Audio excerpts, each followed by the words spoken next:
You have to be brutally honest about human behaviour, and we consume. That's what we do. We use a lot of shit. And you have to stop and question where it comes from and what impact it has on the environment.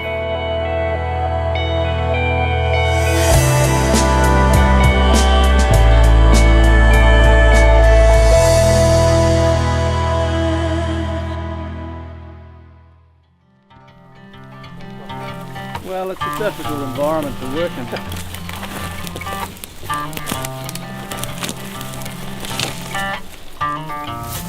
Oh, it's a jungle, isn't it? It's turning into one. You need to come in here with a bloody chainsaw, mate. Yeah. You going to sit down? Okay. It's not actually wet, it's quite dry for you. John Dronfield, long-suffering Indigenous forester. I've been involved in beech forest management for productive use for the best part of 24 years. And I also now own a sawmill, which is a brilliant career choice. And I process the beech we harvest and produce products for health-based building. Yeah, Robin Curtis, I'm a director with Health-Based Building and the Health-Based Building team.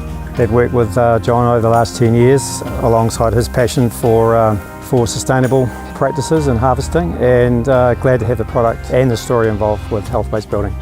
Around the world, this type of forestry is well known, not so much in New Zealand. And it's called lots of things. It's called continuous cover forestry, indicating that we maintain the forest at all costs and take a regulated harvest out rather than clear felling. It's called near natural forestry, meaning that we're trying to mimic natural processes that occur in different ecosystems. Our objective is that if you look at this forest from a landscape perspective, there is no discernible change. Definitely there have been trees harvested in here, but the canopy remains, the species remain, the trees grow healthily. We're actually standing right in the middle of a harvest site, harvested 19 years ago. This whole stand of trees through here was senescent or old, so they're dying back.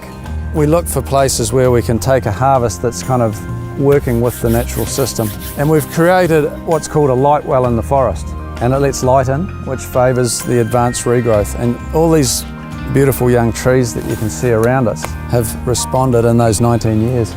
So these things are now 10 or 15 metres high. We're only taking merchantable product out. A good 40% of the stem volume remains on the site, and that's really important in a natural forest. So it stays in here to rot down.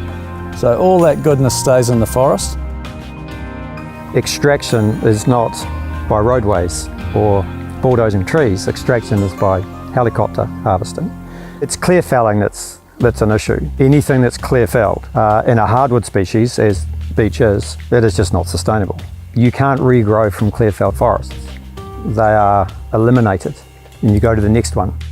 I started in this when I was around 25, and I distinctly remember going to Southland to do my master's thesis and standing on the edge of a clear fell native forest and just having a visceral reaction to it, really. It's just, there has to be a better way than that.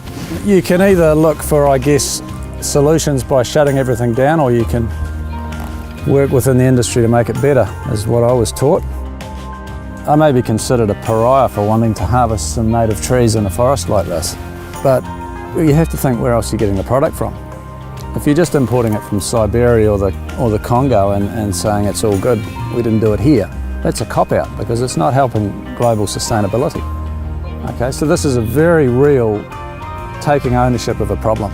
You know, my industry, the few of us left, probably produce 3% of what we utilise in this country for decorative timbers.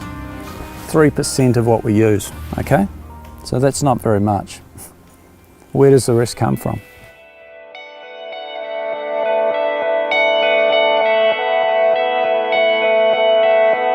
These are red beech logs, and this one in particular is naturally durable.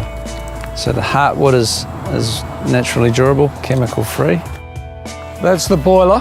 So all our waste wood gets ground up into chip and feeds the boiler, so we don't buy any coal or any electricity or energy. I guess I needed to work in an industry where I felt I was doing something good for the world. And people may look at me and go, well, that's just counterintuitive, you're cutting down trees and destroying nature. But far from it. I believe I'm working with nature to produce a product to help society, you know. This was largely a forested country and we've cleared huge swaths of it.